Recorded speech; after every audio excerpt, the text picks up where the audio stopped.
اے اللہ میری قبر کی وحشت کو انس سے بدل دے، مجھ پر قرآن عظیم کی برکت کے سبب سے رحم فرما اور اس کو میرا امام اور نور و ہدایت اور رحمت بنا۔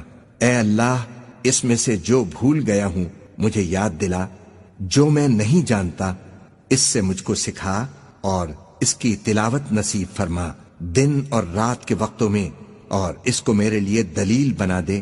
اے دنیا و آخرت کے مالک، اے بے پناہ رحمت و بخشش والے، مجھ پر تیری کس قدر بے شمار نعمتیں ہیں جن میں ہر نعمت پر تیرے شکر کا میں حق ادا نہیں کر سکتا۔ مجھ پر رحم و کرم فرمانے والے، مجھے فقر و تنگ دستی سے ذلیل نہ کیجو، قرض کی بدنامی سے مجھے بچائیو، اور جو نعمتیں تو نے ہمیں دی ہیں ان کو ہم سے واپس نہ لیجو۔ صحت و عافیت کی زندگی عطا فرما، اپنی تمام نعمتوں پر تجھے یاد کرنے، تیرا شکر اور عبادت کا پورا حق ادا کرنے میں ہماری مدد فرما۔ ہر قسم کے شر و فساد اور اس زمانے کے ہر فتنے سے میری اور تمام مسلمانوں کی حفاظت فرما، تو ہی اپنے بندوں پر رحم فرمانے والا ہے۔ اے اللہ ہمیں ہدایت نصیب فرما، ہمارے ظاہر و باطن کی اصلاح فرما تاکہ ہم گمراہیوں سے دور رہیں، اور ان مقبول بندوں میں ہمیں شامل فرما جو سچے دل سے ایمان لائے۔ تو پاک اور بے عیب ہے، ہم تیری نعمتوں کا شمار نہیں کر سکتے، ہم تیری نعمتوں کے شکر کا حق ادا نہیں کر سکتے۔ تو ہی سب سے زیادہ رحیم و کریم ہے اور ہر مانگنے والے کو سب کچھ دینے والا ہے۔ اے کریم ہمیں عافیت و سلامتی عطا فرما، اپنی اطاعت و فرمانبرداری کی ہمت و توفیق نصیب کر۔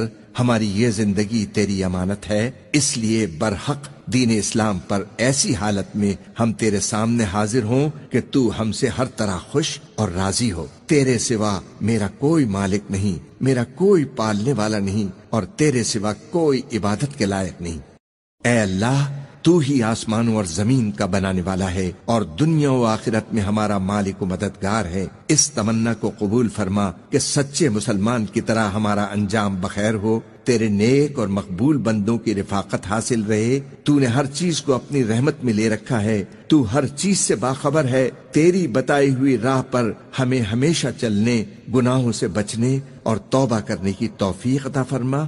تو نے ہمیں جتنا علم دیا ہے ہم اس سے کچھ زیادہ نہیں جانتے، تو ہی سب کچھ جاننے والا ہے۔ میں تجھ سے دین و دنیا میں ہر طرح کی خیر، ہر آفت سے سلامتی اور ہر مصیبت سے عافیت کا امیدوار ہوں۔ اپنے گناہوں کی معافی کے ساتھ تیرے غضب اور دوزخ کی آگ سے پناہ مانگتا ہوں۔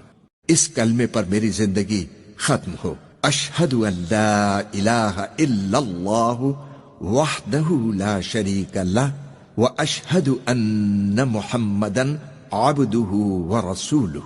آمین ثم آمین۔